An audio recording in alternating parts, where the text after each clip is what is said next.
Ok, buenos días. Esta es la clase número 20. Diga. ¿Cómo anda?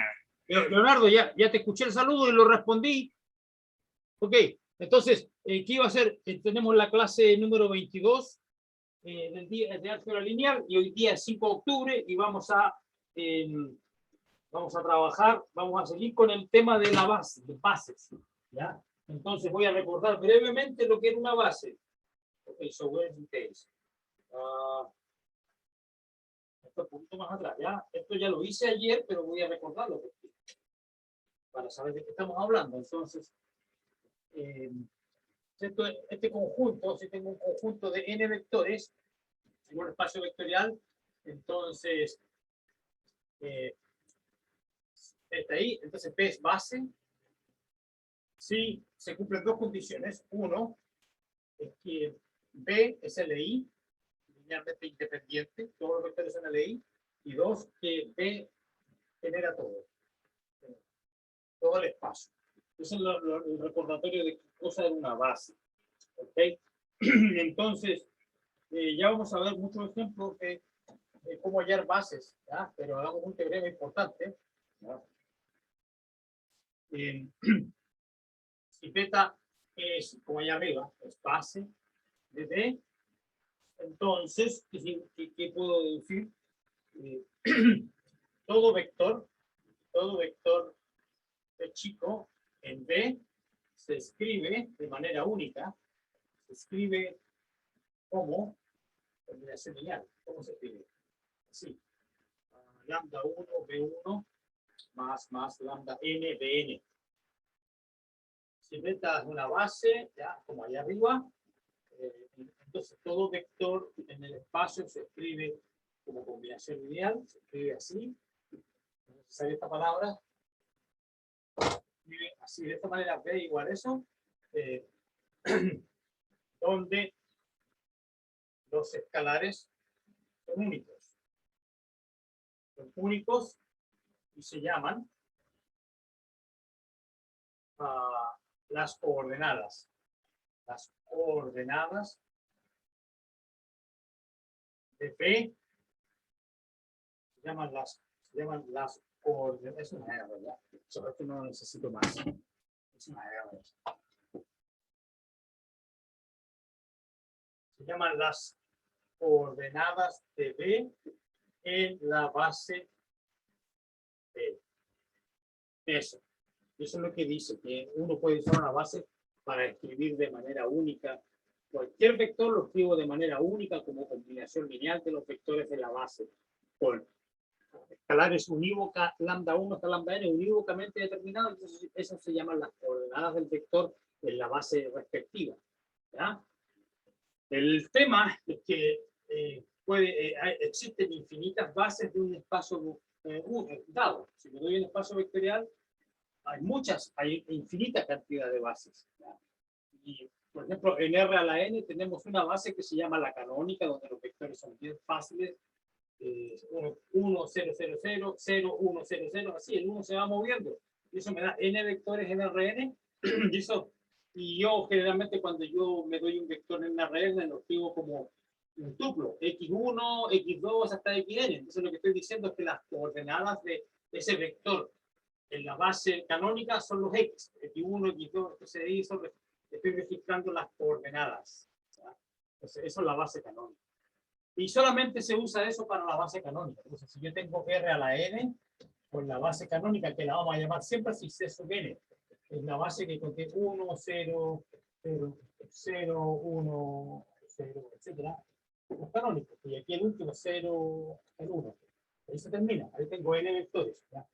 Entonces, generalmente, cuando yo me doy un vector aquí, yo digo, sea, no debería escribir con azul acá. Tenemos para borrar. Ok, sea B o un vector en R a la N.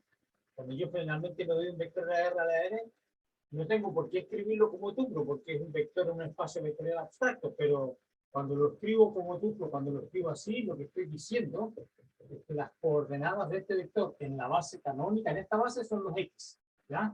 Entonces, Si yo cambiara, si beta es otra base,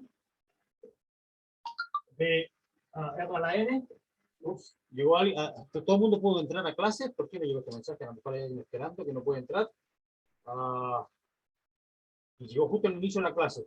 No, es coincidencia nomás, ya, es otra cosa, ya, disculpe la interrupción. Ok, so, si B es otra base de Rn, entonces, bueno, el mismo vector B lo puedo escribir en términos de esta otra base. Aquí esta B se va a llamar como allá, B1 hasta Bn, ¿ya? Claro, pero aquí las coordenadas no van a ser estas, van a ser distintas. Y yo no lo escribo, yo podría escribirlo así también, como una abreviación para ignorar los vectores B, ¿ya? Pero es que esto causaría confusión porque la persona podría confundirse y decir, el profe si lo escribió así es porque está mostrando cuáles son las coordenadas del vector en la base canónica, ¿no? Pero es que me refiero, podría ser esto, escribir este tuplo y escribir ahí B para indicar en qué base son, digamos, qué coordenadas son esas, en cuál base. Pero es que eso sería muy engorroso estar denotando las cosas así. Entonces, cuando yo escribo un vector de esta manera, quiere decir que estas son las coordenadas del vector en la base canónica. Y es la única vez que yo escribo así tuplos, porque la única vez cuando escribo tuplos es porque estoy considerando la base canónica. Cuando cambio de base nunca escribo tuplos, porque lleva a confusión. Tendría que ponerle una P ahí en su índice, pero es que eso no es práctico, ¿no? Entonces, ok, esa es la observación. ¿Ya? En todo caso, estos coeficientes lambda 1, lambda n, siguen llamándose coordenadas, igual que estas son coordenadas, pero estas son las coordenadas del vector en la base canónica. Estas son coordenadas del vector en la base T. Y no se escribe el tuplo, como les digo, sino que se dice eso, se les da el nombre. Ya, ¿cómo demuestro el teorema? Vamos al meollo del asunto. Demostración del teorema. Ok, entonces, una parte no es problemático, pero lo siguiente, como B genera todo B, ¿verdad?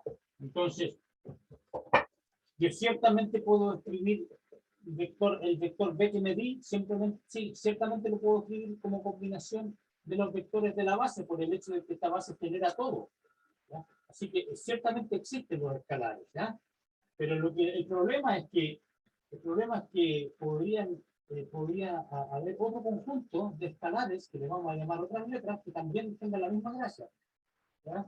Entonces, de lo que se trata la demostración del teorema es probar que estos son los mismos, que los lambda son únicos, o sea, que un mu1 y el mu_n son la misma cosa que el lambda, ¿no? Eso es lo que hay que demostrar. Esa es la parte complicada, es la única parte no trivial de la demostración. ¿Por qué es eso? Bueno, otra cosa que hay que mencionar es que el hecho de que los escalares sean únicos es una buena cosa, porque entonces nos libera de ambigüedades, ¿ya? Y en matemáticas las ambigüedades no son bienvenidas, porque entonces cambia el usuario y cambia el sentido del teorema, entonces no puede ser un teorema, porque el teorema es válido para todos los lectores del teorema. Entonces, tenemos que tener expresiones únicas y ponernos de acuerdo con las definiciones y todo eso, ¿ya? Entonces, ok, ahora, ¿qué hago yo con esas fórmulas? Bueno, las resto. Si yo resto el lado izquierdo me da 0. Y el lado derecho me da lambda 1 menos mu sub 1, B1. Voy factorizando. Y aquí tengo lambda n menos mu sub n, Bn. Igual a 0. Simplemente resté. Lambda 1 menos mu sub n, etc. Ya, entonces aquí tengo una combinación lineal, pero es que estos compadres son LI. Esta es parte de la definición de base, o sea, que necesito ambas cosas, ¿ves? Una base tiene que generar y ser LI. Como estos vectores son LI, entonces la única manera que esta combinación lineal sea 0 es que los coeficientes son todos 0. ¿Ya? Y por lo tanto, el mu sub i es lo mismo que el lambda i para todo i, y se acabó la demostración. Esa es la gracia de la definición de la base, que tiene que generar y ser LI. Y eso. Ya se acabó el teorema, qué maravilla. Bueno, hay otro teorema. Pero mira, lamentablemente no tengo tiempo para demostrarlo ya, porque tenemos que avanzar, porque ya se viene la semana del receso, que es el 18, y afortunadamente nosotros no tenemos problemas con el feriado del lunes 11, porque no tenemos clases los lunes. Así que, pero aún así, voy a tener que saltar la demostración de este teorema, porque es demasiado larga, ¿ya? Y me va a tomar mucho tiempo. Ok, pero entonces lo vamos a creer nomás, y la demostración para los estudiantes interesados la pueden leer en el libro, y si no la entienden me preguntan por correo, y yo les explico por correo, les mando un audio, lo que sea, ¿no? Ok, sí. Si me doy dos bases y n, me doy U sub 1 hasta U sub n y P1 hasta E sub n bases de P. Le voy a dar dos bases. Entonces, lo que dice el teorema es que M es igual a N. El número de vectores de una base, puede haber hay una cantidad infinita de bases, pero todas tienen la misma cantidad de vectores, ¿no? Y como te digo, la demostración es un poco larga porque mete muchas letras, muchos índices. Por eso lo vamos a saltar, ¿ya? Así que esta definición la demostración se la debo, y lo que me interesa es la definición. Si P es un espacio vectorial que posee una base finita, que posee alguna base finita, y P es un espacio vectorial que posee, no sé si es la manera en que lo escriben acá, pero yo lo voy a escribir a mi pinta. Si B es un espacio vectorial que posee una base finita, porque ya sabemos que existen espacios vectoriales que no poseen una base finita, como el de los polinomios, de todos los polinomios sobre R paréntesis cuadrado X, eso tiene una cantidad, no tiene ninguna base finita, ya lo habíamos visto. La razón por la que no existe una base finita es que una combinación finita de un número finito de polinomios tiene un grado acotado, y como en R de X hay polinomios de grado arbitrariamente grande, no puede tener una base finita. Ese fue el argumento, ¿ya? Pero si tengo un espacio vectorial D que posee una base finita, por ejemplo, las matrices N por N, qué sé yo, los polinomios de grado a lo más R, R a la N, etc.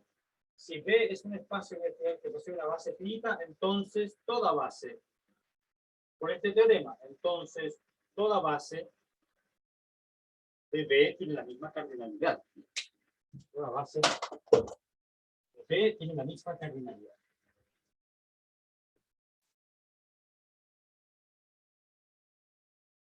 Entonces, toda base de B tiene la misma cardinalidad finita, que se llama la dimensión. Cardinalidad es un número de elementos. Y este número se llama la dimensión. La dimensión de B. Y se denota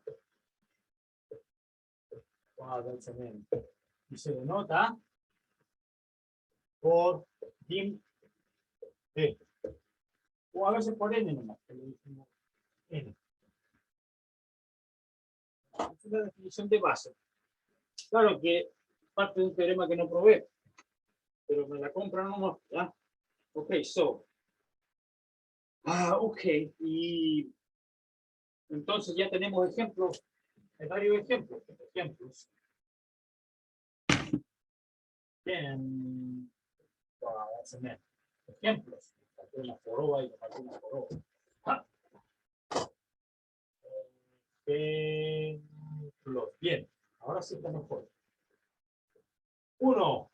La dimensión de R a la N. ¿Cuál será la dimensión de R a la N? Necesito ya una base que tenga. A ver, y la base canónica tiene N vectores. Entonces. N. Cualquier base tiene N vectores. Cardinalidad N, la dimensión. 2. Y la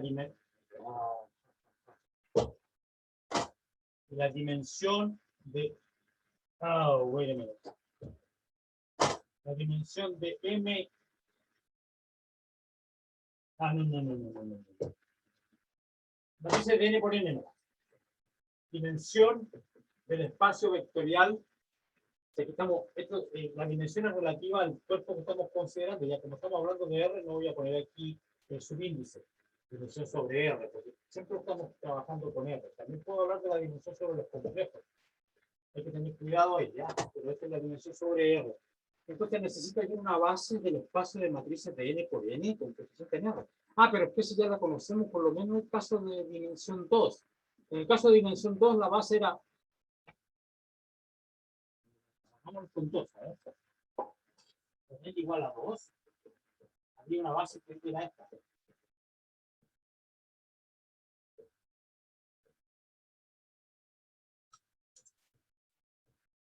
Ok, entonces esta es una base, la base canónica de M sub 2.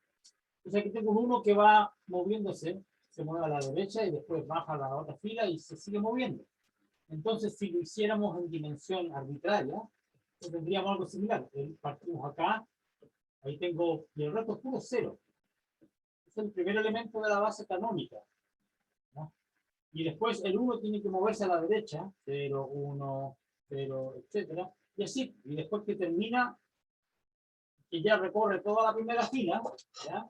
Después baja a la segunda fila y hace lo mismo. Entonces, ¿cuántas posiciones recorrió? Aquí tengo n en la primera fila, así que hay n vectores al tiro. Cuando llego al último acá, ahí tuve n, ya, pero ahora el 1 tiene que bajar a la segunda fila y hacer lo mismo. Entonces va a ser n, y después n, entonces va a quedar n, más n, más n, más n. ¿Cuántas veces? N veces. Ah, entonces n por n. Ah, n cuadrado. Esa es la dimensión de ese espacio. ¿Ya? ¿Y qué pasa si yo hago, en vez de las matrices cuadradas, también puedo considerar el espacio de las matrices de m filas por n columnas? Entonces, este 1 se va a mover n veces por acá, pero cuando baje a la siguiente también se va a mover n veces. Va a ser n más n más n más n más n. Pero ¿cuántas veces? Depende del número de filas. M filas. Ah, entonces en ese caso va a ser m por n. Entonces aquí, acá está el ejemplo 3. La dimensión del espacio de las matrices de m por n sobre r va a ser m por n. ¿Ya? Aquí estoy en el ejemplo 3. Ya, otro que conocíamos nosotros, a eso lo voy a hacer allá porque necesito más espacio, ¿ya? Vamos a hacer allá. Pero vamos a seguir usando el verbo.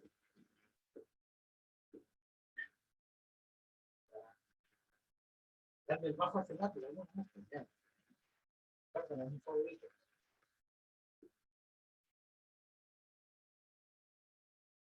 Ok, so, ejemplo 4.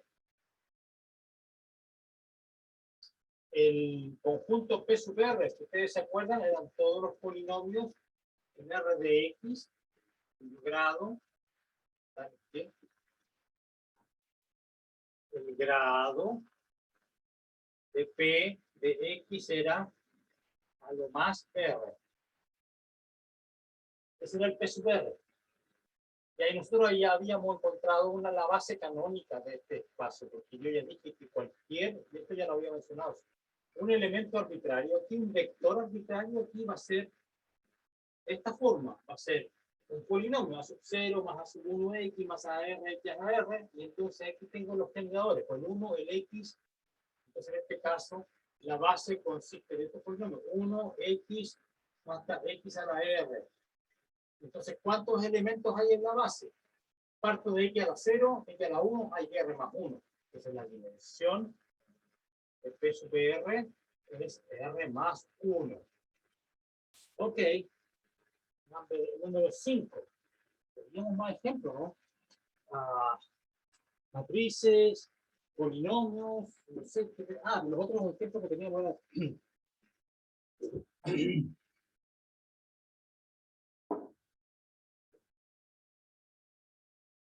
Los otros polinomios los otros ejemplos que teníamos eran de espacios de dimensión infinita, ¿no? Recuerdo que hayamos tenido otro ejemplo de dimensión finita.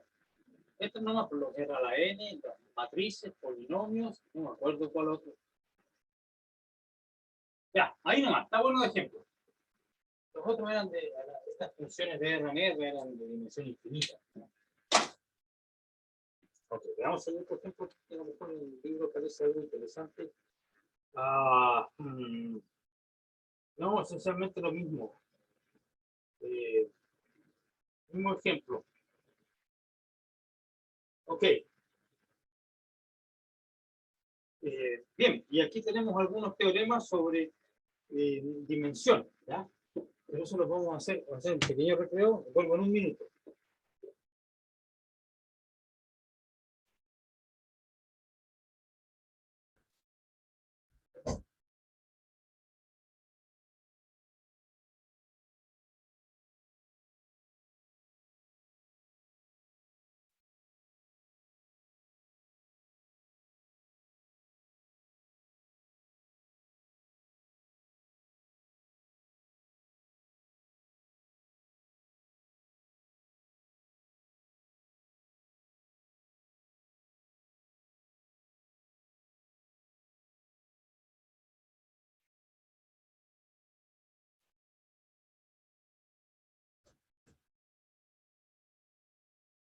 Ya volví. Entonces, como decía, vamos a hacer algunos teoremas sobre dimensión.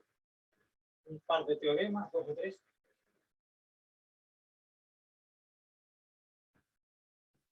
¿Okay? Y esos son, bueno, no son profundos teoremas, pero son importantes. Y por lo menos lo denunciamos. Y si la demostración es breve, también lo demostremos. El teorema 3. Teorema 3. ¿Qué dice el teorema 3? Suponer que la dimensión del espacio es n. Hay un espacio vectorial de dimensión n. Entonces, si U sub 1 hasta U sub m es un conjunto linealmente dependiente, linealmente independientes, si U sub 1 hasta U sub n es un conjunto linealmente independiente, entonces m es menor o igual a n. Es decir, si tengo, o sea, la única manera que un conjunto de vectores aquí sea LI es que sea a lo más la cantidad n, que es la dimensión. Claro, porque ¿cómo se demuestra esto? ¿Ya? Esta demostración, uso una demostración que me salté, me parece, que es la del teorema 2, que es larguísimo, ¿ya? Bueno, pero por lo menos la vamos a hacer para ver un pedacito de la demostración que me salté. Entonces, ¿qué hago yo? Me voy a dar una base. Y B1 hasta Bn. La base. Y tiene n vectores porque la dimensión es n. Entonces me doy una base de B. Y voy a argumentar por contradicción. Voy a suponer si m es mayor que n. La idea es que llegue a algo que es falso, que es obviamente falso. Entonces, si llego a algo que es obviamente falso, entonces voy a tener la conclusión del teorema. Entonces me doy, supongo que el m es mayor que n. Dice, entonces, como la demostración del teorema que me salté, podemos encontrar constantes tales que satisfacen la ecuación 2. Ok. Filo. Entonces, vamos a hacerlo a la pintamiento, ¿ya? Entonces, si m es mayor que n,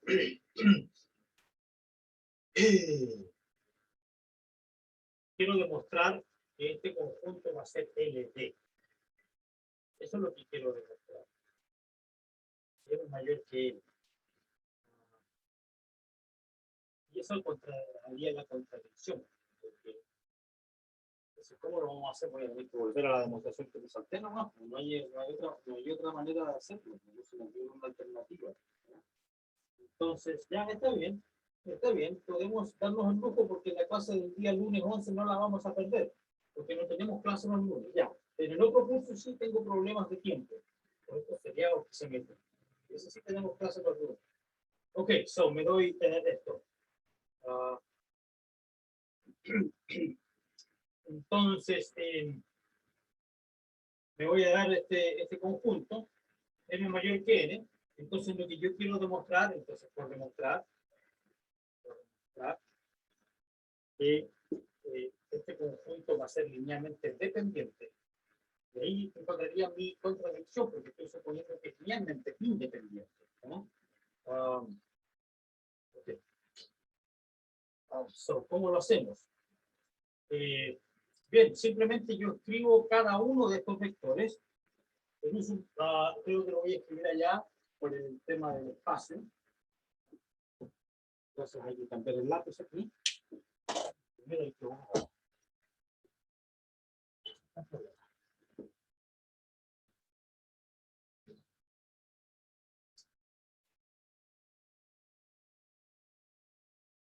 Ok, so red, vamos con rojo. Yes, esto realmente, lo que voy a hacer aquí es realmente la primera parte de la demostración que me salté. Entonces, igual voy a tener que hacer esa parte por lo menos, pero no importa, se aprende algo nuevo. El uso 1 lo voy a escribir como combinación. Por aquí vamos a usar la misma notación de la demostración del teorema 2. Ok, so, el uso 1 se tiene que, porque estoy suponiendo que esto es una base, entonces yo lo puedo escribir así, como combinación. Cada uno de estos vectores lo puedo escribir incluso de manera única, como lo vimos ya, lo puedo escribir como combinación de los vectores de la base. Y puedo hacer lo mismo con cada uno de ellos. Okay, so, H1 de 1 más A2N de N, y así. Y ahí está el último. M1 B1 más MN de N. Yo lo tengo escrito de esa manera.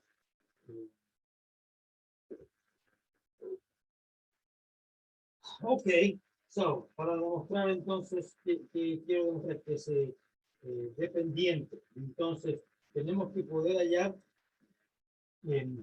escalares. Entonces, ¿qué quiere decir? Por demostrar que, lo olvidé escribir algo acá, por demostrar que es LD.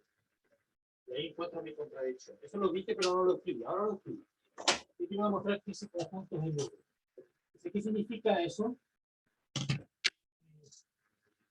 Necesito hallar escalares lambda 1 hasta lambda m, tales, no todos nulos, no todos ceros, no todos nulos, tales que me hagan esta suma igual a 0. Y ahí estaría demostrando que estos vectores son LD. Ok, entonces si yo hago esta expresión usando la escritura que tengo ahí arriba, me va a dar, ¿qué cosa? Me va a dar un sistema. ¿Okay? Entonces me va a dar el siguiente sistema, y lo voy a reemplazar. Aquí voy a tener que escribir el U sub 1, lo voy a escribir como está ahí en la primera fila ya. Y así voy a hacer lo mismo con cada uno de ellos. Entonces si yo hago eso, ¿qué me va a quedar? Entonces voy a tener que juntar, obviamente que voy a juntar todos los coeficientes del B1 y todos los que acompañan al B2, etc. Entonces aquí tengo lambda 1 U sub 1, entonces me va a quedar lambda 1 por A11 B1. Después lambda, cuando haga el siguiente, que viene después acá, va a quedar lambda 2 por A2 1, que también va a ser coeficiente de B1. Entonces voy a escribir todos los coeficientes de B1 aquí primero. Y después algo similar hago con el B2, etc. ¿Ya? Entonces, bueno, la expresión del coeficiente que aparece acá es similar a la que voy a escribir acá. Entonces, por eso me dejé menos espacio. ¿Qué pasa entonces cuando llego? Lambda 1, U sub 1. Lambda 1, me va a quedar A sub 1, 1, lambda 1. ¿Ya? Y cuando haga lambda, después, ¿qué viene? Pues, recuerden que estoy agrupando todo lo que multiplica el B1. Entonces, aquí ya encontré uno que multiplica el B1. ¿Ya? En esta expresión. Y después aquí voy a tener el siguiente, es lambda 2, U2, entonces va a ser lambda 2 A2, 1, lambda 2. Y así. Y después va a quedar el U sub m también aporta esta expresión, lambda m U sub m también aporta un factor para el B1 que va a ser el AM1 lambda m. ¿Ven? Entonces ustedes ven el 1 que indica qué vector es el que estoy multiplicando, qué vector aparece acá, es el segundo. El segundo está fijo, 1, 1, 1 en todas partes. Entonces aquí va a ser algo similar, y lo que va a estar fijo aquí va a ser el 2, A1, 2, lambda 1, y así similar. ¿Ya? Y esto tiene que ser hasta el último, hasta el Bn, y tiene que ser igual a 0, porque estoy tratando de resolver esto. Entonces, simplemente eso. Ya, pero es que este conjunto B1, B2 hasta Bn es una base, por lo tanto es linealmente independiente, por lo tanto cada uno de estos tiene que ser 0. Ajá.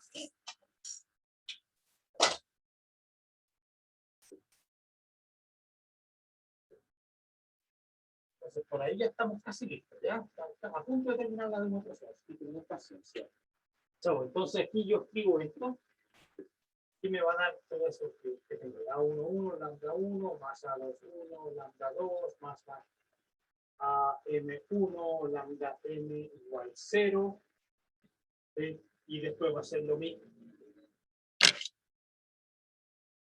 Va a ser lo mismo con el otro, entonces ahora va a quedar aquí A1, 2, lambda 1, más, AM2, lambda m. Oh, sorry, that's not lambda, es una A igual 0, entonces ahora viene el 2, el único que cambia y así. Y el último es n. A1n, lambda 1, más AMN, lambda m igual 0. Entonces lo que yo estoy buscando, recuerden que estoy buscando los escalares, lambda 1 hasta lambda n. Entonces lo que estoy buscando es que este sistema tenga soluciones no triviales. Aquí están las incógnitas. Y en la matriz de coeficientes, la matriz de coeficientes no es la matriz A con la que partimos, porque aquí la matriz de coeficientes, aquí la A es, recuerden que entonces la matriz aquí es la que tiene la correcta, porque el orden correcto A11, etcétera, A1n, es la manera usual en que escribimos las matrices, M1, Mn, ¿ya? Esa es la matriz de coeficientes de esa expresión, pero aquí la matriz de coeficientes es parecida, pero no es la misma, cambió, porque ahora las filas A11, A21, AM1, esa primera fila es la primera columna. Entonces significa que la matriz de coeficiente aquí no es A, sino que es A transpuesta. Esa es la matriz de coeficientes. Existe. Ya, pero eso no es relevante. No, eso no importa mucho. Lo que importa aquí es que yo tengo n filas, m incógnitas. Porque lambda 1 hasta lambda m son los desconocidos. Y estoy suponiendo que el n es mayor que n. Entonces este es un sistema lineal que tiene más variables que ecuaciones. Y ya sabemos que cuando hay más variables que ecuaciones, siempre va a haber por lo menos una variable libre. Por lo tanto, este tiene soluciones, una cantidad infinita de soluciones. Y entonces, efectivamente, existen escalares y otros números que hacen eso. Y ahí demuestro que el conjunto de los vectores U sub m, U sub 1 hasta U sub m, es LP si el m es mayor que 1. Entonces, como estoy suponiendo que es LI, el m no puede ser mayor que n, tiene que ser menor o igual, y aquí tan se acabó la demostración. Hice un pedazo de la demostración que me salté, ¿cachai? Entonces, no se van con las manos vacías ustedes, tienen la mitad de la demostración que me salté. Pero ustedes ven, hay muchas letras que escribir, eso toma tiempo. Ya, ok, pero ese teorema listo, el 3 está listo. Mucho índice, muchas letras. El teorema 3 está listo, y el teorema 4 también es importante. El teorema 4, a ver si es realmente importante como para tener que escribirlo. Oh, el teorema 4. Ok, la demostración también toma su rato, ya, pero la vamos a hacer, no hay problema. Teorema 4. Teorema 4. ¿Qué dice el teorema 4? O sea, H un subespacio de B. O sea, H un subespacio de B y todo de dimensión finita. De H y dimensión de B la voy a suponer finita. ¿Qué concluyo? Entonces, la dimensión de H también es finita y además la dimensión de H es menor o igual a la dimensión de B. Eso. ¿Sí?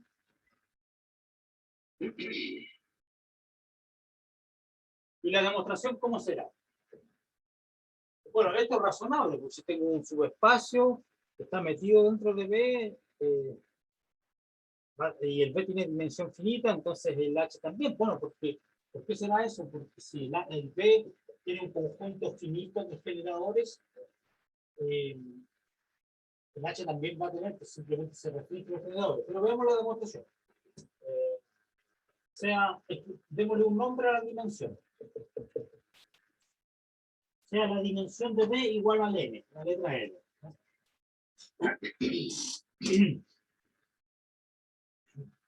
Entonces, cualquier conjunto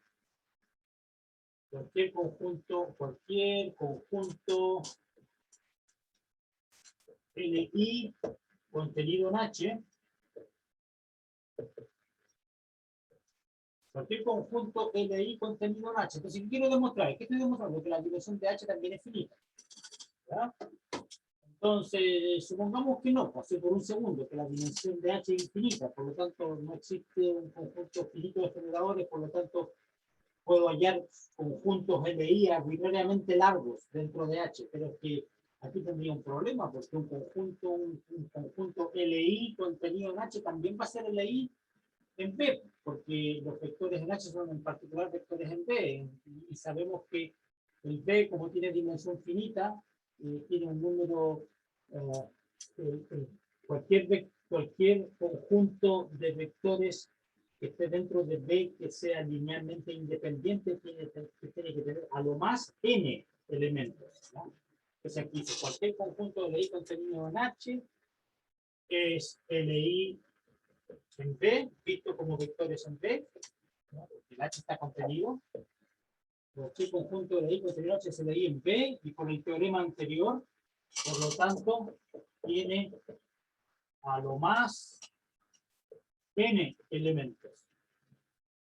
Si es LI, y como es LI en B, y por el teorema anterior tiene a lo más n elementos. Y esto demuestra inmediatamente que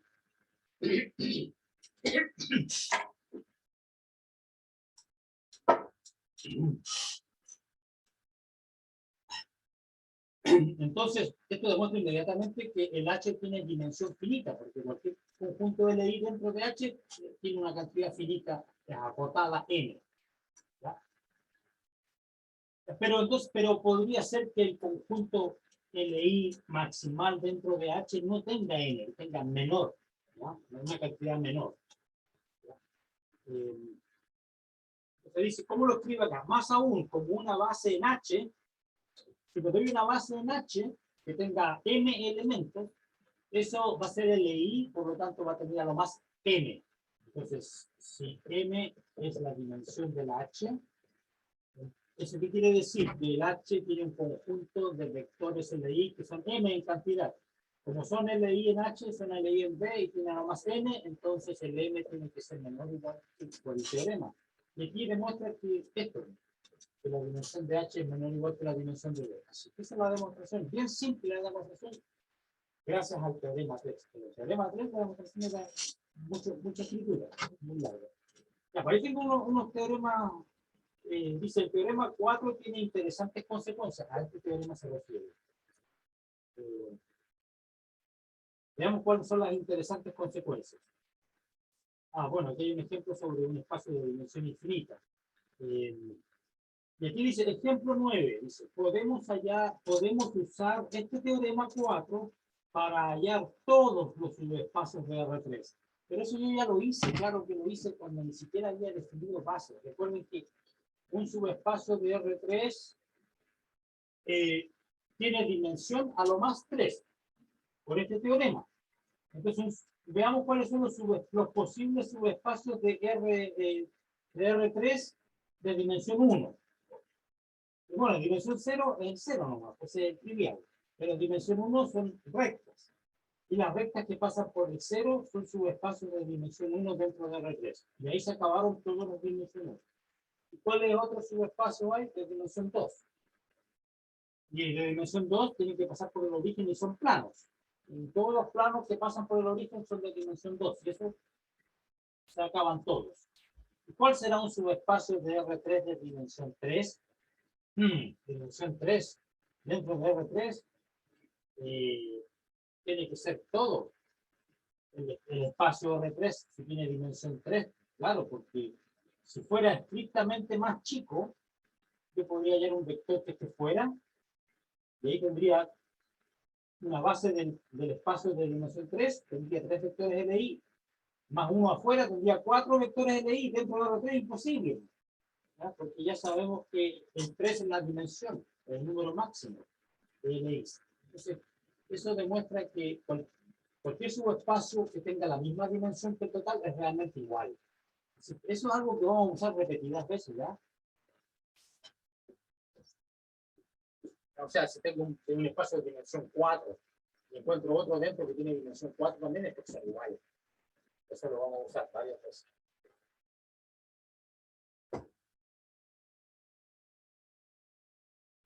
Ok.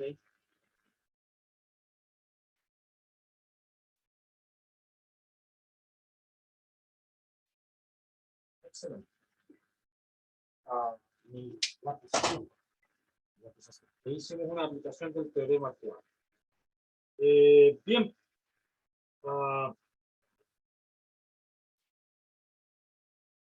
¿Qué podemos hacer ahora? Un ejemplo. Pero es que ya habíamos hecho un ejemplo, porque aquí tengo un ejemplo, dice encontrar una base para el espacio de solución de un sistema lineal. Y eso lo hicimos ya, aplicamos el método de Gauss, hagámoslo aquí, este ejemplo. Hagamos un ejemplo específico, ejemplo 12. Me parece que habíamos hecho uno de estos, pero nunca hace daño repetirlo. Por ejemplo, hallar base. Hallar base del espacio solución, porque es un espacio vectorial, espacio solución del sistema. No voy a hacer el mismo que está aquí en el libro, ya, porque este ya me tiene aburrido hacer el mismo ejemplo, lo que una y otra vez. Entonces yo voy a irme al porcino, voy a hacerlo al azar. Tiene que ser un espacio vectorial. Entonces no puedo poner, tiene que ser homogéneo, no puedo poner aquí, porque si uso espacio, tiene que pasar por el cero, entonces tiene que ser por el cero. ¿Sí? No sería subespacio. Ya, ok. Menos x más 4y más 6z, ¿ya? Menos 3z, y más 7. Ya. Ahí menos g. Ese número 0. Ok, yo quiero hallar una base del espacio función. No sé cuánto tendrá, a lo mejor tiene una solución. Bueno, tiene la idea es que tenga una cantidad infinita de soluciones. Entonces, porque si no, aquí el espacio 0 nomás. Entonces necesito quizás hacer lo mismo que está acá, porque esto lo hice al azar. Entonces, lo hice al azar, y si lo hago al azar, a ver, espérate, no es tan terrible. Vamos a elegir, cambiar los números acá nomás, eso es todo, ¿ya? Entonces voy a poner un 5, aquí voy a poner un -9, ok, so, y aquí voy a poner un -10. Ahí está. Veamos si eso funciona. tengo mi sistema. Le cambié las mismas ecuaciones, pero cambié la última. Esa solución. Vamos al grano. Como dijo el dermatólogo, 3 menos 1, 2. Matriz ampliada, menos 1, 4, 6. 5 menos 9 menos 10. Espero haber elegido los números correctamente, si no se me cambio. Le cambio signo. Segunda la puse en primer lugar con signo cambiado. 3 menos 1, 2. 5 menos 9 menos 10.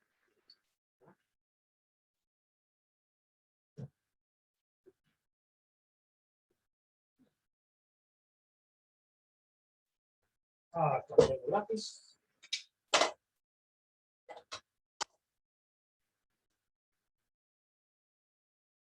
Okay, so. Y ahora seguimos con el método de Gauss. 1 menos 4 menos 6. A este le resto 3 veces este. A este le resto 3 veces este. 4 por 3, 12, 11. Este menos 3 veces este. 20. Este menos 5, 0. Este menos 5 por 4. 20 menos 9, 11. Este menos 5 por 6, más 30. Más 30 menos 10, 20. Ok, bien. Y ahora, bueno, obviamente que estas son iguales. Entonces me queda 0, 0, 0. Ok. Y ahora se pone pesada la pista, porque tengo que encontrar la forma escalonada reversible. Hay que dividir por este feo número. Muy feo, muy feo. El 11. Feo número. ¿Qué quiere que haga? Ya. Yo elegí el azar. So, para terminar con el proceso, hay que a la primera sumarle 4 veces la segunda. Entonces me da 1, 0. Y ahora me queda aquí algo doloroso. Menos 6 más 4 por 20 partido por 11. Ouch, se dolió. ¿Okay? Pero no importa, lo vamos a hacer igual. Porque aquí hay chicharrones. Ya. Ok, so. Perdón. Entonces aquí tengo, arriba tengo 80 menos 66 dividido por 11. All right, yes. So, entonces aquí tengo 4, 14. Yes. 14. 14 partido por 11. 14 partido por 11. No era tan terrible después de todo. Ya. ¿Y con eso qué? ¿Qué saco con esto? ¿Qué demuestro? Lo único que demuestro es que cualquier vector que satisfaga el sistema lineal va a ser de la forma. El X vale menos 14 partido por 11 Z. El Y vale menos 20 partido por 11 Z. El Z vale Z. Este es lo mismo que este y el Z es el que varía. Ya, entonces uno dice, ¿qué dice? Entonces que el espacio de solución está generado por un único vector. Tiene una base que tiene dimensión 1. Es una recta. Son 3 planos que se intersectan en una recta infinita. ¿Cuál será el generador que voy a elegir? Claro, puedo elegir cualquiera. Por tal de elegir un Z apropiado. Excepto el 0, sí, porque si tengo Z igual a 0 no tengo nada. Excepto el 0. Entonces también puedo elegir Z igual a 1, pero es que me van a quedar unos números feos aquí, menos 14 partido por 11, menos 20, no. Entonces elijo Z igual a 11.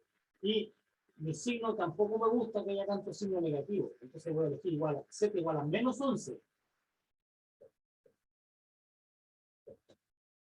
Ahí está el generador. Y es feito, no tiene factor común, ¿cachai?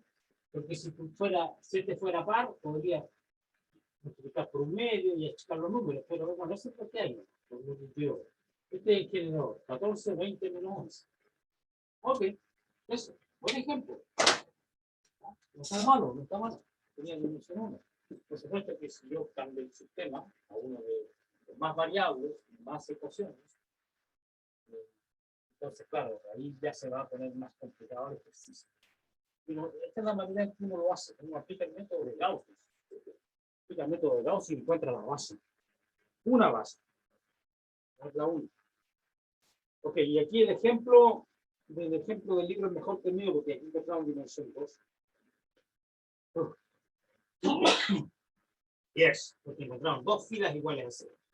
Yo encontré una sola fila igual a 0. Ah, entonces, ¿qué me están diciendo? ¿Que hay una relación entre la dimensión del espacio y el número de filas 0? O sea, ¿qué me están diciendo? Que la dimensión va a ser el número de filas 0. O sea que si yo tengo una matriz ampliada inmensa, al principio, le aplico el método de Gauss, y al final, cuando reduzco, me quedan 3 filas 0, entonces va a tener dimensión 3. No, pero es que depende de la cantidad de... A ver, veamos, analicemos el caso ya. No está aquí, pero lo vamos a analizar. ¿Qué pasa si yo... A ver, déjame pensar. Entonces, ¿qué pasa si yo parto con un sistema lineal? Tiene n variables. Y, oh, wait a minute, M1. Y tiene n columnas, n variables, m filas. So, M1, Mn. Aquí un ejemplo, ¿ya? Que teníamos, acá teníamos el mismo número de ecuaciones, en el ejemplo, el mismo número de ecuaciones que de incógnitas. Teníamos x, y, z, y eran 3. Pero voy a suponer que tengo un sistema arbitrario, con una cantidad n de incógnitas y m filas. Y puede que el m sea igual al n, o puede que el m sea más chico o más grande, no lo sé. Entonces van a haber varios casos. Entonces, ¿qué es lo que haría yo? Consideraría la cantidad, digo, hago la matriz ampliada. Pongo la matriz ampliada. Y empiezo a aplicar el método de Gauss, ya contento. Aplico el método de Gauss ya, y llego a la matriz escalonada reducida. ¿Ya? Entonces, llego a la ya, para simplificar, voy a suponer que aquí no todos eran ceros. Por lo tanto, ubiqué alguna fila que no tuviera un 0, se la puse en primer lugar, después dividí por el y aquí aparece el número principal número 1. Y aquí vienen algunos números que no me interesa conocer, porque aquí lo único que importa es la cantidad de 1 principales. Entonces, ustedes ven, aquí hubo 2 1 principales y una sola fila de ceros. Ok, aquí tengo, ya, pero es que eso era como de 3 por 3, ¿cachai? Entonces, los 1 principales aparecen en la diagonal, pero en un caso general puede que aquí yo tenga el 1 acá, y puede que aquí haya 0, un montón de ceros por un buen rato, y aquí recién aparece el 1 principal de la fila 2. Que hay una cantidad más chica de asteriscos. Puede que quede escalonada así, ¿ya?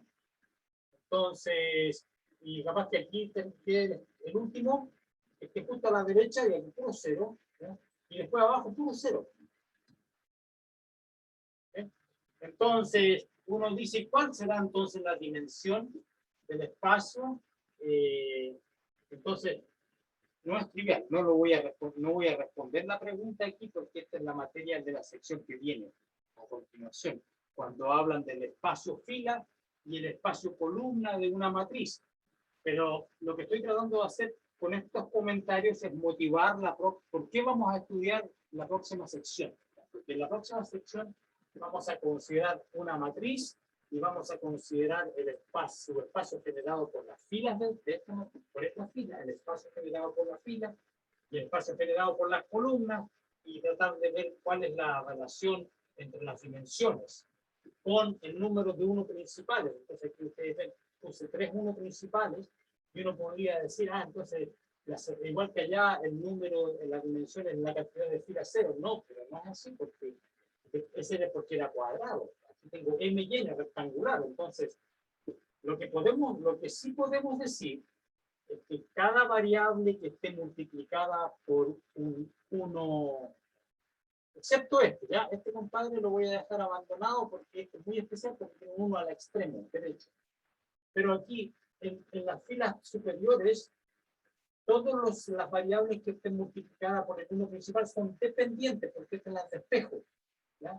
Así que ahí ya tengo, significa que el x1 va a ser combinación de los demás, y el x2 de los otros, entonces va a haber una cierta cantidad de variables independientes. Entonces, ¿cuál es la dimensión? Es la cantidad de variables independientes. variables libres. Pero esta, por ejemplo, no es libre porque aquí, recuerden que tengo un 0 a la derecha, entonces aquí en esta, la z o la xn es 0. Así que se fija, no es libre. Entonces, ¿y qué tiene que ver la cantidad de filas 0? Entonces no es trivial, la respuesta no es trivial. Existe una fórmula. Pero para eso, primero tengo que definir un concepto asociado a cualquier matriz, que es el número de filas 0 que resultan después de encontrar la forma reducida. Se llama la nulidad de la matriz. Y también vamos a hablar del rango, que es el número de uno principales, y la relación, cómo se relacionan el rango con la nulidad, etc. Eso es lo que viene a continuación. Ahora mismo, ¿ya? Porque este me parece que era el último ejemplo de la sección. ¿Era o no era? ¿Me parece? Había otro teorema, el teorema 5, pero podemos vivir sin él. Y entonces ahí terminaba, y ahora recién empezamos con la sección 4.7, que es la que estaba yo tratando de motivar.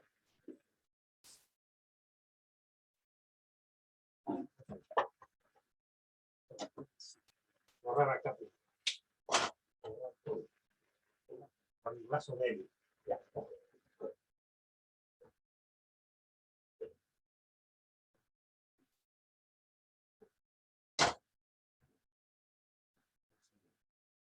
Ya, ok, so, red. No. Verde estaba bien. Verde estaba bien. Entonces vamos a hablar de aquí viene la famosa sección 4.7, que habla del rango, de la nulidad, el espacio fila y el espacio columna. Realmente uno debería decir espacio de filas, ¿ya? Como lo hace el autor del libro. Yo aquí estoy usando una terminología que es cómoda, pero no exactamente apropiada. Espacio de filas. Y esto estaba bien. Y el espacio de fila y el espacio de columnas.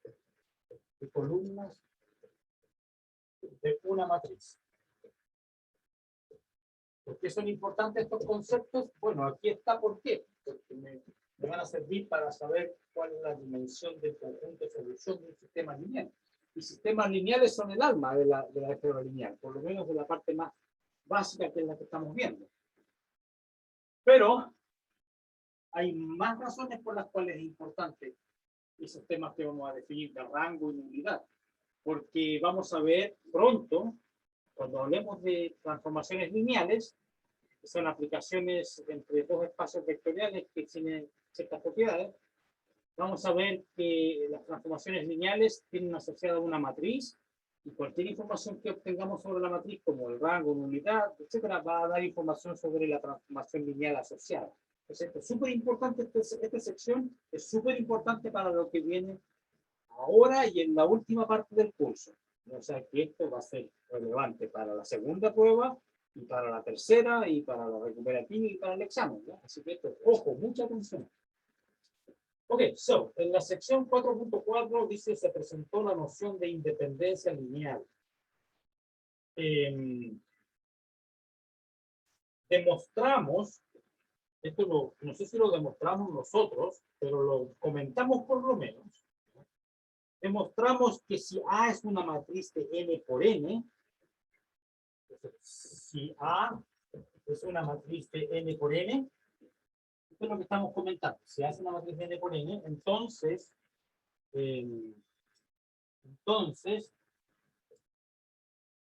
las columnas,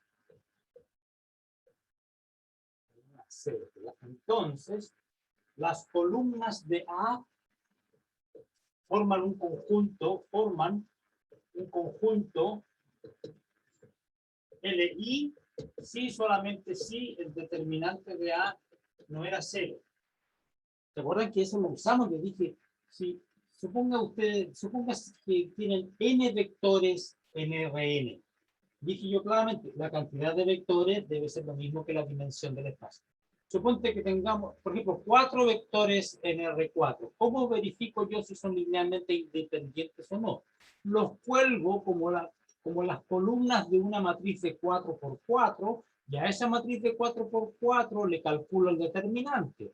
Si el determinante no es 0, es porque la matriz es invertible y por lo tanto las columnas no pueden ser LD, tienen que ser linealmente independientes. Por lo tanto, los 4 vectores con los que partí eran LI.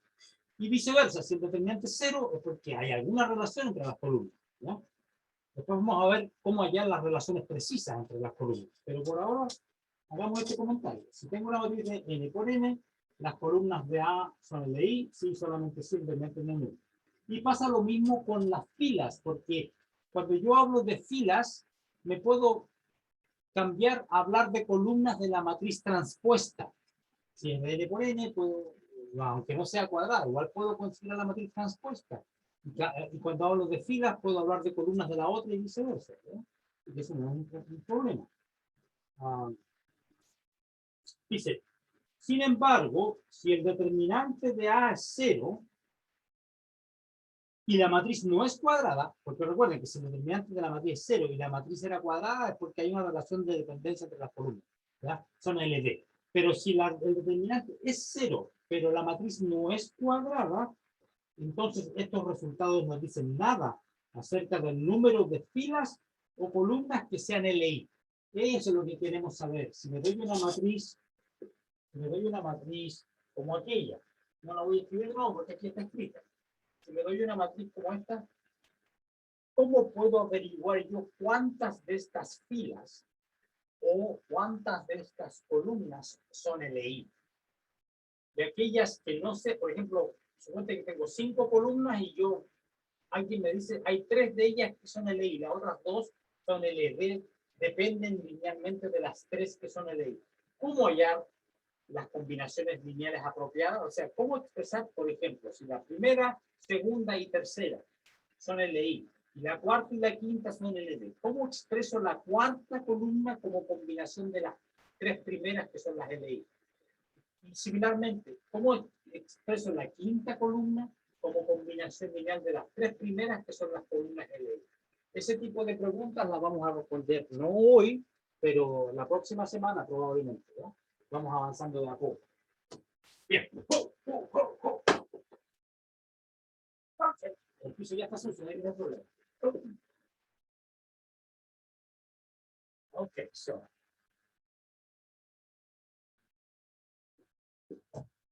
Okay. Ese es el problema que tenemos. Dice, en esta sección subsanaremos esta omisión, es decir, el hecho de que no podamos saber nada en el caso de matrices no cuadradas. También se demostrará cómo obtener una base para el espacio generado por un conjunto usando reducción de Gauss por filas, ¿no? Eso ya lo hemos hecho. Entonces, ¿cuál es la discusión general? Sea A una matriz de N por N. Y voy a considerar el siguiente espacio, N sub A, con todos los vectores en Rn, tales que A aplicado a él, una flecha, ¿ok? X es un vector que lo estoy pensando como columna. Y ahora, como es una columna con n coordenadas, y esta tiene n columnas, está razonable, está definido.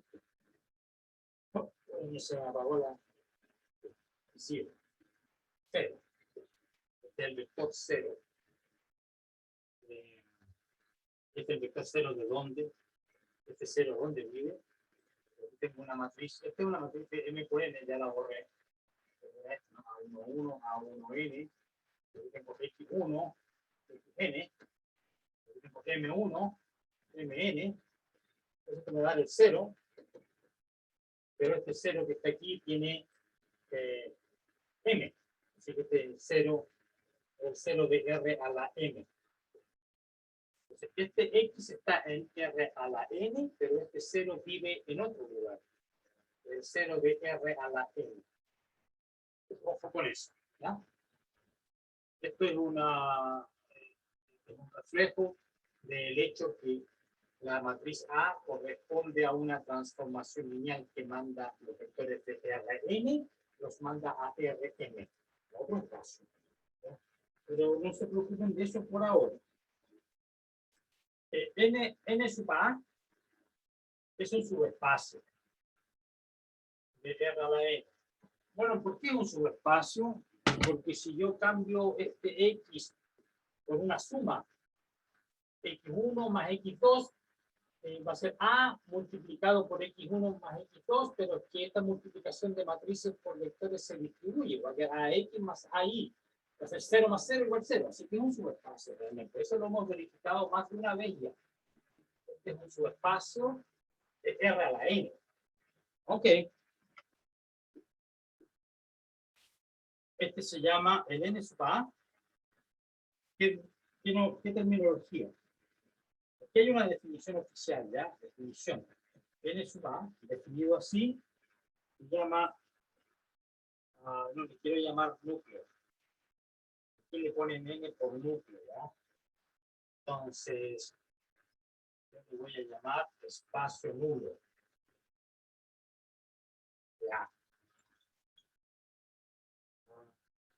En el libro le llaman núcleo o kernel.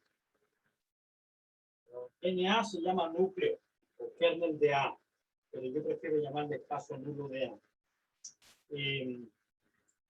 Nu, esta es una letra griega, ¿ya? Nu de A, la letra nu, ¿qué significa la letra nu? Va a ser la dimensión de este espacio. ¿Ya? Y la dimensión del espacio nulo es lo que se llama la nulidad. ¿Ya? La letra nu del alfabeto griego se corresponde con nuestra N. Por eso que dicen la nu, o nulidad. Eso ahí la pronunciación está perfecta. Nulidad. Nu de A, nulidad de A. La nulidad es la dimensión de este espacio.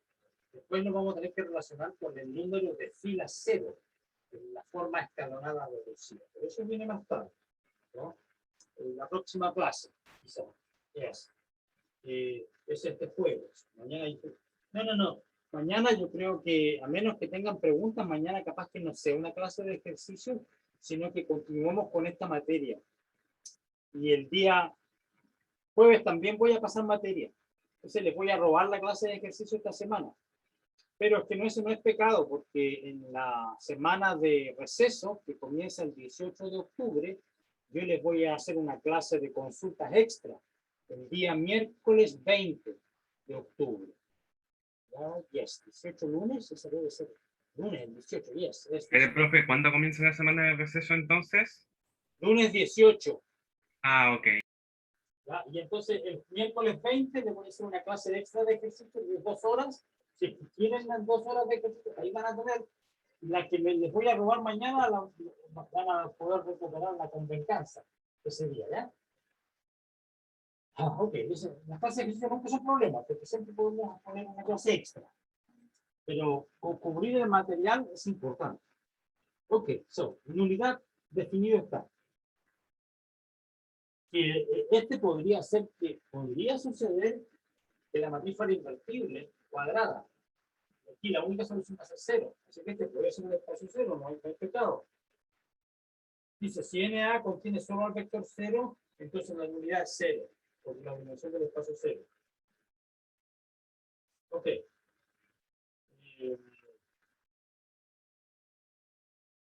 Bueno, aquí tenemos ejemplos numéricos, pero después vamos a tener tiempo de hacer muchos ejemplos, ¿no? Así que no es necesario que hagamos estos ejemplos tan completos que ponen acá. Bueno, hay un teorema que es medio trivial, pero ni siquiera lo vamos a demostrar escribiendo, sino que verbalmente nomás. Porque este teorema es súper papita. Si A es una matriz de N por N, entonces A es invertible si y solo si la nulidad de A, la nulidad de A es 0. ¿Por qué será esto? Hay un cable ahí que no quiere pisar el cable. El cable de la internet. Y ahí sonamos, si piso el cable y se desconecta. Ahí sonamos, ya. Okay. So, no se ha desconectado. Mira, ok, good. Entonces, A es invertible si solamente si la nulidad es cero. ¿Cómo demostramos esto? Parece que lo tenemos la herramienta. Menciona algo que no salté. Veamos por qué. ¿Cómo será? Bueno, dice, pero es que esto ya lo hice. Cuando hablé ayer, dije, si A es invertible, si A es cuadrada y es invertible, multiplico por la inversa y me da solo el único vector es 0, por lo tanto tiene dimensión 0. Así que, demostración, esto es ya hecho. Listo. Ya mencionado. Y ya lo mencioné. Y la otra es la que es complicada. En teoría, si la unidad de A es 0, ¿qué significa eso? ¿Qué significa? Que el único, esto implica que la única solución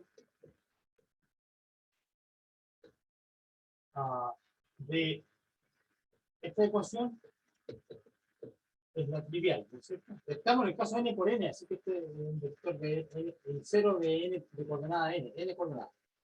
Si la nulidad es 0, significa que la dimensión de ese espacio es 0, entonces la única solución es x igual 0, la trivial. La única solución es la trivial.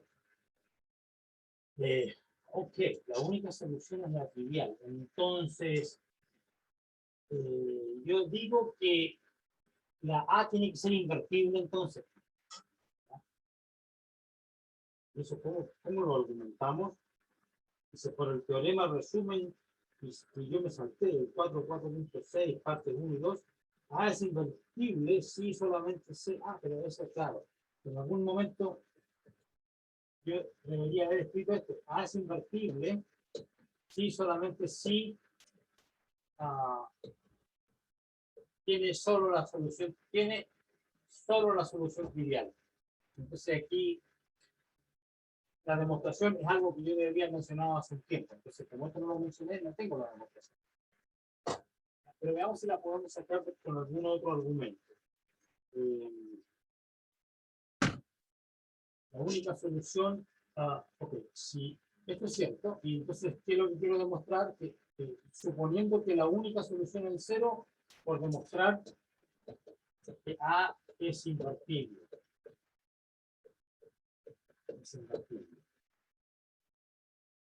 Ok, entonces, ¿cómo demostramos que A es invertible? Bueno, aplico el método de Gauss al sistema. Esta es una matriz de n por n. Entonces va a ser A11, A1n, AM1, ANN. Esa es la matriz amplia, la matriz A. Y le voy a aplicar el método de Gauss. Entonces, pero yo ya sé que la única solución, porque estoy suponiendo que la nulidad es 0, estoy suponiendo que la única solución es la trivial. Entonces, ¿qué quiere decir eso? Que no puedo yo tener, entonces voy a tener varios unos principales, entonces no puedo yo tener una fila completamente de ceros, acá, en la forma escalonada, reducida. No puede haber una fila completa de ceros, porque si hubiera una fila completa de ceros, entonces significa que hay una variable libre. Y ahí tendría una cantidad infinita de soluciones. Pero yo estoy diciendo que la única solución es 0. Entonces no puede haber una fila de ceros. Entonces todas las filas tienen un 1 principal. Cada fila tiene un 1 principal. Entonces, todas las filas tienen un 1 principal, ya, pero puede que el 1 principal de la primera esté ahí, y puede que el 1 de la segunda esté por acá. Nosotros sabemos que estas cosas pasan. Pueden pasar. Pero yo sé que aquí no puede haber una fila de 0, así que lo más lejos que tiene que haber un 1 acá. ¿Ya? Y si está aquí, ¿ya? Entonces voy a tener problemas. ¿Por qué voy a tener problemas? Porque es una matriz cuadrada. Entonces, y eso está mal escrito porque tiene que estar a la derecha de eso. Estamos hablando de la forma escalonada reducida. Entonces, siempre el 1 se va moviendo a la derecha. Entonces, lo peor que puede pasar es que este 1 esté justo ahí en el extremo. No puede estar si estuviera antes el 1, por ejemplo, 1 y tengo tengo la mano más sucia que el borrador. Ya, ok. So, si hubiera una mosca y el 1 no está aquí en el extremo derecho, si hay un 1 acá, recuerden que el 1 anterior tiene que estar a la izquierda. ¿Ya? Entonces, como hay n filas con n columnas, este 1 eventualmente llegaría por acá, ¿ya? Y entonces este 1 se quedaría afuera, no puede ser. Entonces este 1 realmente tiene que estar aquí, a la extrema derecha. Y el anterior tiene que estar a la izquierda de este, así que, nuevamente, por el mismo argumento, si está muy a la izquierda, me voy a quedar corto. Entonces, en resumidas cuentas, la forma escalonada reducida por el tema de tamaño, porque son n columnas y n filas, tiene que ser así. ¿Ya? Los 1 tiene que estar en la diagonal principal. De aquí a allá hay mosca. ¿Ya? Y entonces, y esto me va a dar la solución trivial, como debe ser, porque estoy usando mucho que la solución es trivial, que todo va a ser, todos son independientes y van todos a ser. ¿Ya? Y en este caso, la matriz tiene, va a ser invertida, porque todo esto va a ser 0, entonces eventualmente yo puedo ya la forma escalada reducir igual a la identidad, es decir, encuentro la inversa con el método de Gauss. Y eso lo hemos hecho antes, parto con una matriz A que podría no ser invertible, pongo la identidad acá y empiezo a aplicar el método de Gauss, y si llego que a la izquierda esta matriz se transformó en la identidad, entonces porque aquí a la derecha aparece la inversa, entonces la invertible. Entonces, todo esto lo hemos hecho ya, pero no lo he explicado de esa manera, pero ya lo hicimos.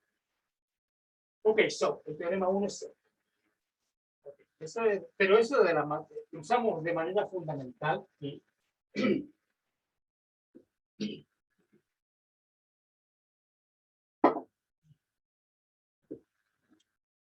usamos de manera fundamental que la A era cuadrada de n por n. Ese argumento acá, o sea, de que el 1 no puede estar aquí a la izquierda porque se me va quedando afuera, ahí sé que era de n por n cuadrada. Ese argumento de ahí de los espacios no funciona si es rectangular, porque más filas que columnas, más espacios a la izquierda que a la, etc. No funciona. Pero n por n sí funciona.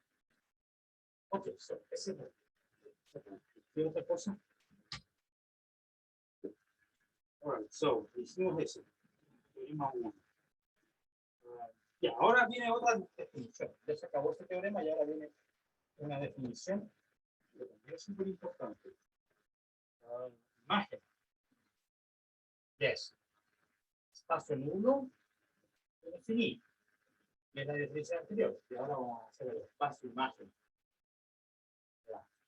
Ya definí el espacio nulo en la definición 1 y ahora viene la definición 2. Espacio imagen de A. ¿Cómo defino el espacio imagen de A? Sea A una matriz de M por N.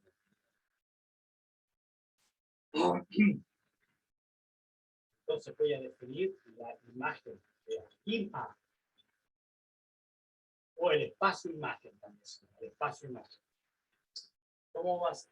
¿De dónde vive este conjunto? Es un subconjunto de R a la M. Con todos los vectores Y en R a la M, ¿no? Que son de la forma A por X, con X en R a la M. Con todos los vectores de R a la M, que son de esta forma. Bueno, ya sabemos que A por X, cuando el X es un vector columna de N, de N coordenadas, entonces esto va a ser un vector de M coordenadas. Como ya lo hice, como ya lo verificamos en el caso que el Y era del 0. Este era el 0, pero de R a la M. Entonces ahora, nuevamente, me doy un vector en R a la M, algunos de esos van a ser de esta forma. Y todos esos los juntos para formar un conjunto. Y ese conjunto se llama el conjunto imagen de A. Es un conjunto, todavía no sabemos que es un espacio. Un conjunto. Entonces, teorema 2. Y nótese que el teorema 1 se aplicaba. El teorema 1 Eso que está ahí se aplicaba a las matrices cuadradas, porque tenía que ver con el determinante, pero invertible, porque para que una matriz sea invertible, tiene que ser cuadrada, si no, no tiene sentido. ¿Ya? Pero ahora este teorema se aplica a cualquier matriz rectangular, n filas, n columnas. ¿Qué dice el teorema? Entonces, el conjunto imagen de A realmente es un subespacio de R a la N. Es un subespacio. Se llama espacio imagen. Subespacio de R a la N. Ya, y esto entonces requiere demostración y hacerlo bien con cuidado, porque esta misma demostración después la vamos a usar cuando demostremos el conjunto imagen de una transformación lineal es un subespacio. Va a ser la misma demostración que... Pero aquí no hablamos de transformaciones lineales, estamos hablando de matrices comunes y corrientes. Las conocidas matrices asociadas a los sistemas lineales, por ejemplo. ¿Ya? Entonces quiero demostrar esto. Demostración. Entonces aquí hay que poner mucha atención, porque esta demostración es la más complicada de entre demostrar que el espacio nulo es, o el núcleo de una transformación, demostrar que el núcleo de una transformación que aún no hemos definido, pero que corresponde al espacio nulo de una matriz, cuando definamos el núcleo, va a ser fácil demostrar que el núcleo es un subespacio, pero más complicado demostrar lo análogo a este teorema, para la imagen. Entonces, ¿qué debo hacer yo para demostrar que la imagen la imagen de A es un subespacio de R a la M? Si solamente si dos cosas se cumplen. O sea, se cumple lo siguiente. La imagen de A va a ser un subespacio si solamente si dados, me voy a dar dos vectores. Es decir, si solamente si lo siguiente se cumple. Cada vez que yo meto dos vectores en la imagen, en el espacio imagen de A, si me doy dos vectores, me doy un escalar, ¿ya? Tengo dame dos vectores aquí en acá, tengo que demostrar que esta combinación lineal también pertenece a la imagen. De hecho, no lo sé, es una pregunta, ¿no? Pongámoslo como pregunta, ¿ya? Sean Y1 e Y2, dos vectores en la imagen y lambda un escalar arbitrario. ¿Será cierto que esta combinación lineal está dentro de la imagen?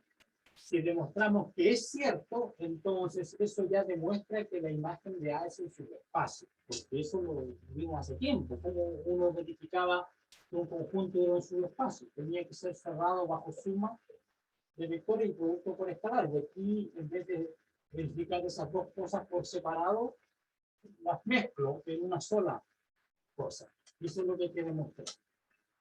Ya, ¿cómo lo hago? Pero no es tan complicado porque el Y1, al estar en la imagen de A, tiene que ser de la forma requerida. Va a ser A por un X1. Y este que está acá, el Y2, como también está en la imagen, va a ser de la forma A por un X2. Entonces, ¿qué es lo que debo verificar? El Y1 más lambda veces el Y2, que está aquí ahora, que también está dentro de la imagen, es decir, que también es A por algún otro vector. Ya, pero aquí está cayendo, mira, A, X1, este lambda lo puedo meter dentro, porque el lambda conmuta con la matriz, ¿no? Entonces le puedo decir más A, lambda X2. Ya, pero la matriz A por X1 más A por, puedo, entre comillas, factorizar el lambda. Entonces, A en X1 más lambda X2. Ya, entonces efectivamente de la forma A por esto va a ser sí, y1 más lambda y2 es realmente un y3. ¿Cuál es el y3? Tiene que ser, estar ahí, tiene que ser A por A de algo. El y3 lo defino como A de x1 más lambda x2, y por lo tanto este está en la imagen de A, y tan, se acabó la demostración. ¿Ven que no era tan terrible? Ya, pero eso, este argumento lo vamos a usar después. Lo vamos a usar cuando hablemos de transformaciones lineales. Ok, tengo 4 minutos, ¿podría hacer algo? Viene la definición, y alcanzo. Hago la definición 3 y ahí se termina la clase, ¿ya? Un poco de paciencia. So now, blue.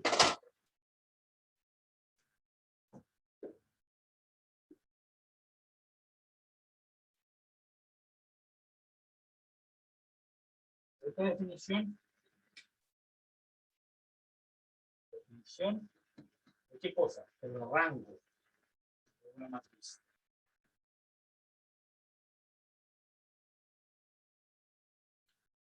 Me pone. So, si A es una matriz de n por n, el rango de A, ¿cómo lo vamos a decir toda la vida? Y sí. Bueno, el rango de A lo vamos a denotar por rho. Rho por rango de A. En vez de escribir rango de A, voy a escribir rho de A, que es más fácil, ¿ya? ¿Qué cosa es esto? El rango de A o el rho de A es por definición la dimensión de la imagen de A. Ya sabemos que este es un subespacio de Rm y esta dimensión es un número. Así que es un número. Eso. Y dice, antes de exponer el ejemplo, daremos 2 definiciones y un teorema que facilitarán la determinación de este número. Pero eso lo vamos a hacer el día de mañana. ¿Ok? Así que ahora termino y nos vemos mañana a las 11:30 para seguir con la materia. No va a haber clases de ejercicio, ¿ya? Fue un placer.